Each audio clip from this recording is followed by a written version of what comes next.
Apakah kalian tahu sejarah peradaban Islam di berbagai belahan dunia?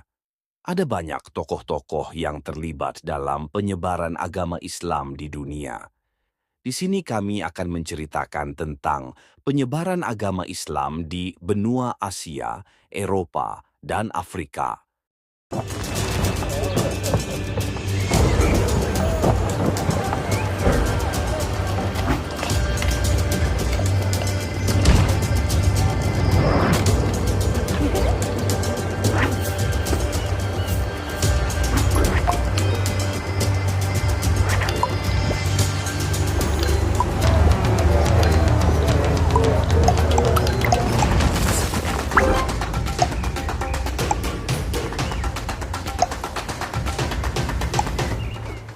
This Kekuasaan Islam berkembang pesat setelah wafatnya Nabi Muhammad SAW pada tahun 630 Masehi. Khalifaha Rashidin memulai ekspansi besar wilayah Islam keluar semenanjung Arab, termasuk Persia, Levant, Mesir, dan sebagian Afrika Utara.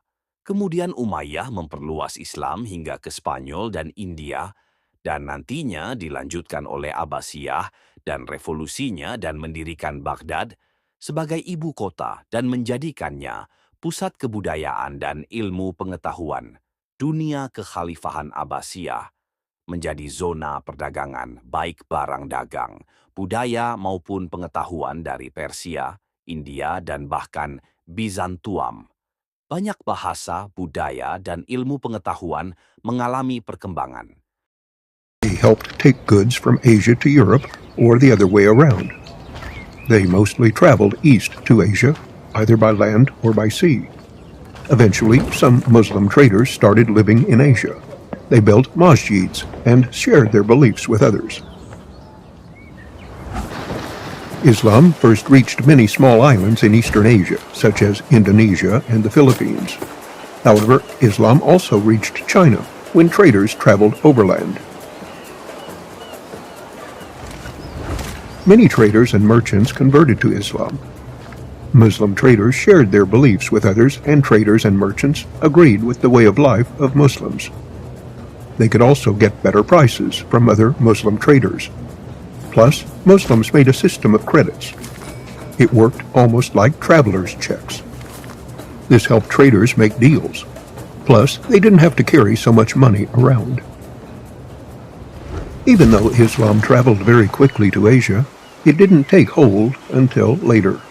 For example, in southeastern Asia, Islam didn't become important until the 1200s.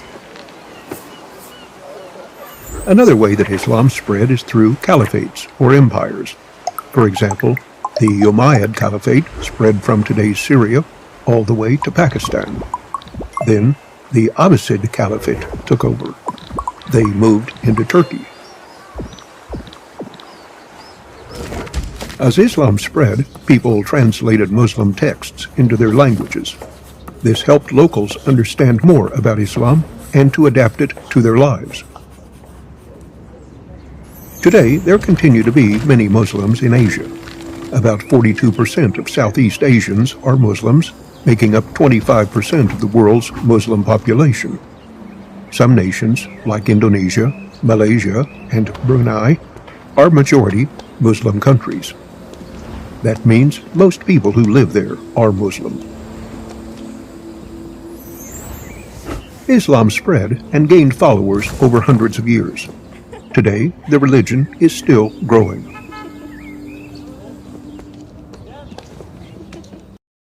Benua Eropa. Peradaban Islam di Eropa berkembang melalui beberapa periode, yaitu pada masa kekhalifahan Islam di Spanyol, ekspansi Turki Utsmani, dan Perang Salib. Periode kekhalifahan Islam di Spanyol masuk ke Eropa pada tahun 711 melalui penaklukan Umayyah atas Hispania. Bangsa Arab mengubah nama wilayah tersebut menjadi Al-Andalus Islam, berkembang di Spanyol selama lebih dari 8 abad peradaban Islam. Di Spanyol mencapai puncak kejayaannya. Islam berkembang di bidang ilmu pengetahuan, ditandai dengan munculnya ilmuwan Muslim terkemuka seperti Ibnu Khaldun dan Ibnu Rushd ekspansi Turki Utsmani.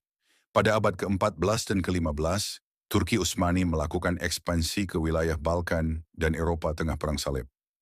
Perang Salib yang berlangsung lebih kurang 2 abad membawa Eropa ke dalam kontak langsung dengan dunia Islam difusi kebudayaan Barat dan Timur pada masa Perang Salib, menjadi landasan bagi terjadinya Renaissance di Eropa peradaban Islam.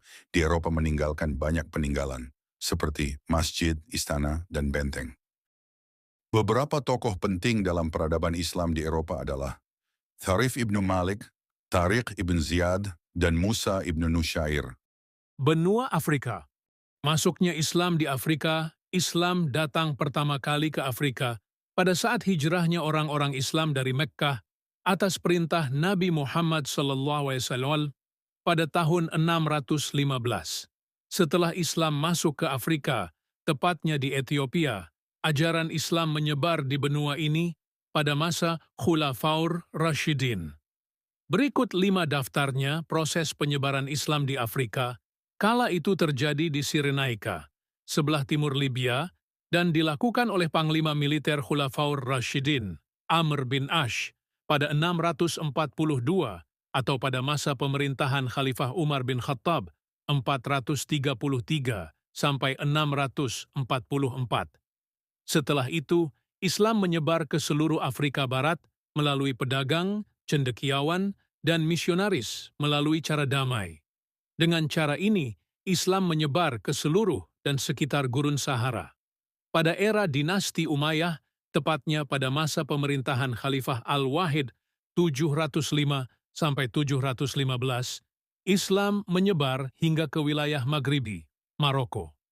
Setelah dinasti Umayyah runtuh dan digantikan Bani Abbasiyah yang menguasai wilayah Afrika, dinasti ini fokus pada pengembangan dan pembangunan peradaban Islam di sana.